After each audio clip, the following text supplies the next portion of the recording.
Okay, once you get your paddle, the first thing you want to do is determine which height you want to cut it at. I typically like about 8 inches over my head, somewhere up in this range here. And as you can see, there's some distance here that we have to cut off the paddle. So what I recommend you doing is measuring your own height, marking it on the blade, and then marking up the distance that you want to cut. I'll show you how we're going to do that. The primary tools you're going to need to cut your paddle are a piece of 100 grit sandpaper, some masking tape, a hacksaw, tape measure, some rubber gloves, stir stick, some 5-minute epoxy gel, and a marking tool. If you're using shrink tubing, you'll want to use a hot air gun or a hair blow dryer to shrink the tubing for the joint. I am 5'10", which is 70 inches.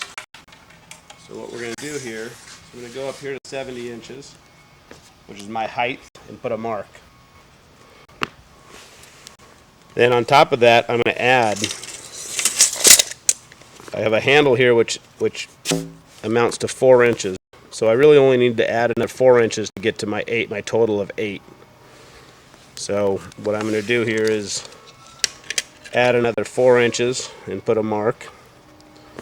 And then looking at the handles, the handle would fit in like this, which brings me up to my 78 inches. So once I've determined, I always like to double check it, kind of look at it, make sure it's over my head about where I'm going to add the handle, because once you've cut it, you're committed.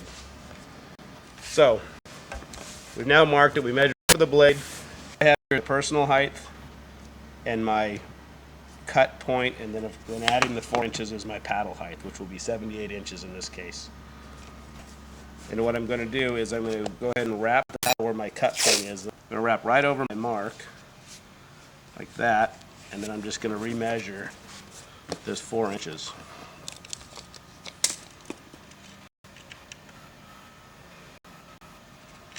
The reason I'm doing that is because I want to cut through the tape. The tape actually helps us in many ways. It'll help us later on when we glue the paddle. It also keeps the paddle from fraying when we make our cut. No. So to make the cut, we've made our marks, we've double checked everything. We know this is our cut height. Again, we have 4 inches on top of that, which will be the handle. And I'm going to cut it with a hacksaw, regular hacksaw blade. And we want to cut this as square as possible. And as we cut it, if you have a way to clamp it, you can, or just if you cut it fairly easily, and you want to be as square as possible. That wasn't very square. So now if you haven't cut it completely square with a block and your 100 grit sandpaper, you can just kind of sand it square. It's pretty simple. It'll take you a second.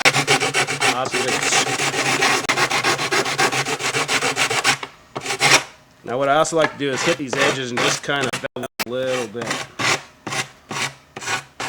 Just to kind of take the sharpness off of that.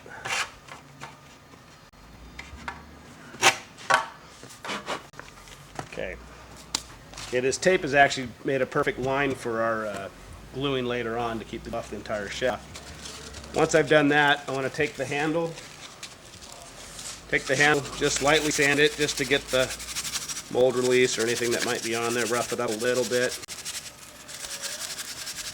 Run it inside the tube here, and again, rough it up a little bit for better adhesion when you glue it.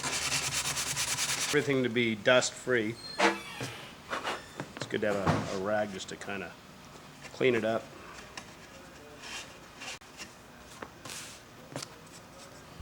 Okay, so what we do now is tape the handle just to, again, to keep the excess glue from getting all over the handle. If you want to be super careful, you can tape the entire handle just to make sure no matter what you do when you touch it, it doesn't get any glue. I just kind of like taping over the top so I have a place to grab a hold of it. Just kind of like that. And we're going to expand this piece of tape here a little bit. We don't really have to retape it, just kind of make it a little bigger. Okay, so now basically our handle here is taped and ready for glue. We want to be careful not to get it here. You can cover that if you want. The next trick is to make sure we put the handle in the correct way. This is the palm side of the handle, and this is the finger side of the handle, so you're holding the blade like that. The kick of the blade, or the logos, are always facing forward. So you grab this and think about that, and the kick of the blade and forward. The palm part's going to be on the back of the blade, or the opposite side of the logos. So again, for safety's sakes, before you do your glue, You put this in there, and I like just to put a mark, which reminds me if I've got it in right or wrong. You can also, even if you want, you can align it now, which you want it to be real straight with the blade, and do a line to match the marks, which is a good, easy visual. Show me the line. So I've just done a line. I still want to do a check later on, but it's easy to line this up and get a good visual off of it. Okay, this we're pretty much ready to glue. We have our marks. Your paddle may or may not have shrink tubing. It should be sitting down on the shaft if it does. If not, you can use black tape to cover over the joint. But this particular one has shrink tubing, so we're just going to push this out of our way for right now. And we're going to get on to the process of gluing the handle. What we need to glue is 5-minute epoxy gel. We like to use the gel because it doesn't run as much. It's a little bit more workable. Rubber gloves are nice, a stir stick, something to do your epoxy on. And you want to have some masking tape ready to go because later on we're going to do a little piece of tape to hold the handle in. So we're going to go ahead and glue this. On the average, it seems as if it takes about half of one of these 5-minute epoxy sticks, and you only have about 4 to 5 minutes worth of working time, so you want to make sure you're pretty ready to go. So we're going to put our gloves on here. So we got our gloves on, we've got our epoxy ready, we've got our marks. We'll pull this out, set it aside. Again, doesn't hurt to have a little extra. Also keep in mind when we're doing this, we're trying to get a seal on the paddle. So we want to make sure we have all the voids filled because this is part of the sealing of the paddle.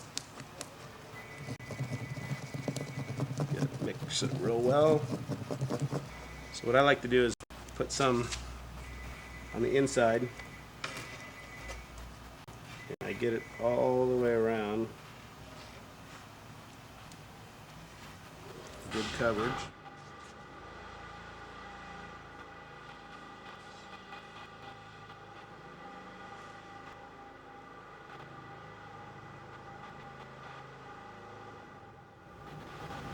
As well as some on the shaft.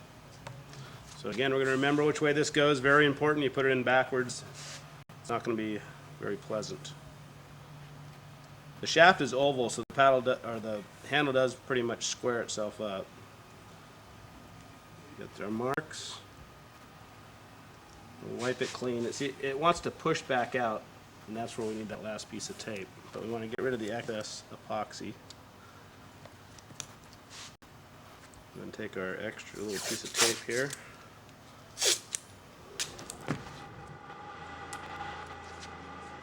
Put it over the top. Get our match going here pretty good.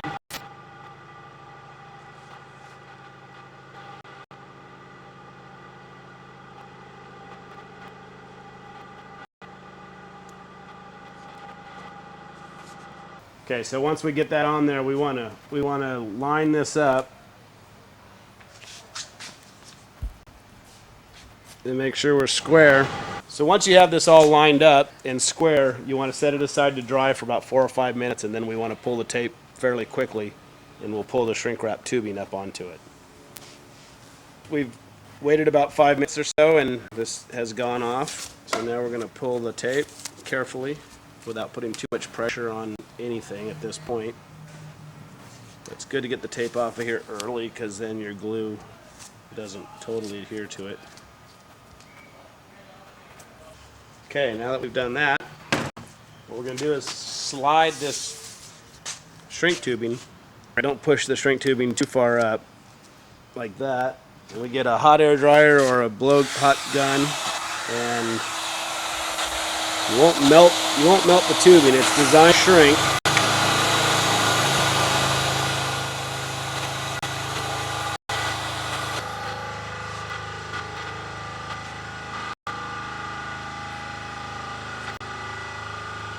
There we go.